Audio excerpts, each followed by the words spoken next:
Pilihan raya kecil Parlimen Batu Sapi yang dijadualkan pada bulan Disember dalam suasana pandemik COVID-19 masih belum reda, mengundang pelbagai reaksi dari semua pihak. Namun Astro Awani ingin mendengar sendiri laporan dan suara akar umbi di Batu Sapi sandakan itu.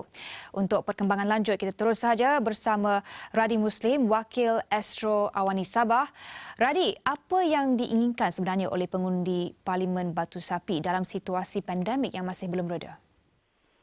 Terima kasih, Cynthia. 23 November ini merupakan penamaan calon bagi PRK Parlimen Batu Sapi dan 5 Disember pula adalah tarikh untuk pembuangan undi. Untuk itu, hari ini saya berpeluang menemui pengundi-pengundi di Batu Sapi bagi mendapatkan komen mereka. Apa yang saya dapati, rata-rata pengundi Batu Sapi merayu dan mendesak supaya pertandingan dan kempen untuk PRK Batu Sapi ini tidak diadakan. Justru itu mereka berharap parti-parti memberikan laluan kepada parti penyandang sebelum ini dan tidak meletakkan calon. Ikuti temu bual yang saya sediakan. Hampir semua daripada pengundi-pengundi P185 ini berharap dan juga merayu kepada pimpinan-pimpinan daripada mana-mana parti agar pilihan raya PRK di P18 ini tidak diadakan. Dan ini kerusi ini perlu diserahkan kepada warisan. Sebab sebelum ini pun seperti mana yang kita maklum, kerusi ini memang dimenangi oleh parti warisan. Kalau jika boleh, kita haruslah bekerjasama supaya tidak, maksudnya macam tidak hantar calon-calon lain supaya untuk pilihan raya yang kecil ini dia diadakan, lagipun untuk menyelakan jangkitan COVID-19 yang sekarang semakin teruk ini. Jadi saya rasa ini patut dilaksanakan kalau ikut yang idea-idea macam itu. Kasih laluan lah kalau boleh begitu. Untuk kebaikan semua pentutup-pentutup ataupun pengundi-pengundi di kawasan Sikong ini supaya tidak berpeluang jangkitan COVID-19 ini. Kami betul-betul amat risau.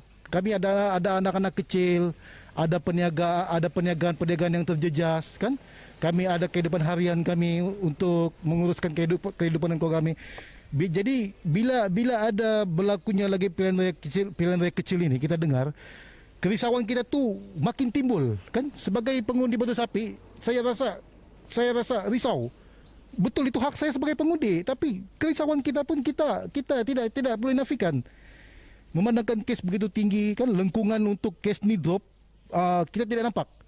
Jadi saya mintalah kepada orang-orang politik, kan, betul-betul saya minta, kalau boleh janganlah diadakan pilihan raya kecil Batu Sapi, Parlimen Batu Sapi ini, kan, janganlah diadakan, kembalikanlah mandat itu kepada parti sebelum yang sedia ada.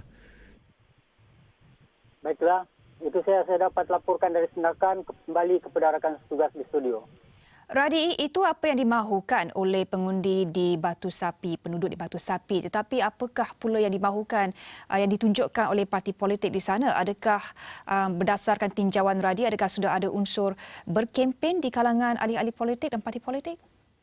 Setakat ini berdasarkan kepada tinjauan dan pemerhatian saya, kebanyakan parti seperti yang kita ketahui sebelum ini, antaranya PCS, Barisan Nasional, mereka telah mengeluarkan kenyataan bahawa tidak akan meletakkan calon. Dan sehingga setakat ini kita masih tidak melihat sebarang kempen ataupun gerakan-gerakan yang berunsur politik daripada parti-parti lain untuk seperti meletakkan berniat untuk meletakkan calon setakat ini. Dan kita seperti dikasih, ramai yang berharaplah supaya PRK Batu Sapi ini hanya seorang calon dan tiada pertandingan dilakukan, diadakan nanti. Itu saja setakat ini yang dapat saya laporkan. Baik, terima kasih Radi atas laporan tersebut.